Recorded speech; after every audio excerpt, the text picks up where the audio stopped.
వికారాబాద్ జిల్లా కొడంగల్లో BRS MLA పాడి కౌశిక్ రెడ్డి దిష్టిబొమ్మను యూత్ కాంగ్రెస్ నాయకులు దగ్ధం చేశారు. సీఎం రేవంత్ రెడ్డిపై కౌశిక్ రెడ్డి చేసిన అనుచిత వ్యాఖ్యలను ఖండిస్తూ కౌశిక్ రెడ్డి దిష్టిబొమ్మను దహనం చేశారు.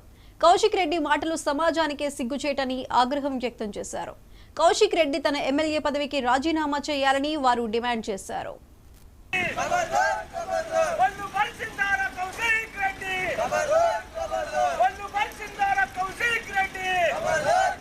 కనీసం సభ్య సమాజం సిగ్గుపడే విధంగా ఈ రోజు ఒక తాగుబోతోడు మాట్లాడినట్ల ఓ రౌడీ సీటర్ మాట్లాడినట్లా ఇష్టం వచ్చిన మాట్లాడుతున్న బిడ్డ ఈ రోజు రాష్ట్ర ముఖ్యమంత్రిని నీవు అదుపు లేకుండా ఇష్టం వచ్చిన తిడుతున్నావు. ఖబర్దార్ కొడంగల్కి వెళ్ళి మేము హెచ్చరిస్తున్నాం.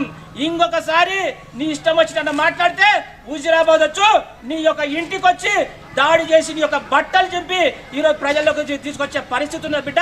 ఒళ్ళు దగ్గర పెట్టుకొని మాట్లాడు. ఒక రాష్ట్ర ముఖ్యమంత్రి ఏ విధంగా మాట్లాడాలో తెలుసుకో. ఒక రాష్ట్ర ముఖ్యమంత్రి మంత్రివర్గాన్ని ఈరోజు గౌరవ మాజీ ముఖ్యమంత్రి కేసీఆర్ గారు ఉన్నప్పుడు ఇట్లా మేము విమర్శించేటప్పుడు కనీసం ఒక సభ్య సమాజం ఆలోచించే విధంగా మాట్లాడావు. ఈరోజు నోరు ఉందని ఇష్టం వచ్చి నన్ను మాట్లాడుతున్నావు. తెలంగాణ సమాజం ఇట్లా ఆలోచన చేయలే. ఒక రాష్ట్ర ముఖ్యమంత్రిని పట్టుకొని ఇష్టం వచ్చిన మాట్లాడితే టీఆర్ఎస్ పార్టీలో బీఆర్ఎస్ పార్టీలో ఉన్నటువంటి నాయకులకి ఇట్లా ఆలోచన చేయలే. ముఖ్యమంత్రిని మాట్లాడేటప్పుడు కనీసం ఆలోచన చేయలే.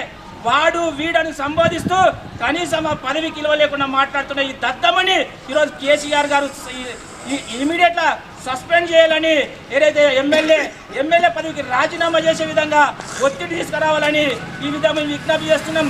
లేని పక్షంలో ఈరోజు మేము ఇట్లా తిడతాం, మీకన్నా ఎక్కువ తిడతాం, మీకన్నా గొప్పగా తిడతాం. కానీ మాకు ప్రజాస్వామ్యం మీద ప్రజల పట్ల ఒక విశ్వాసం ఉంది.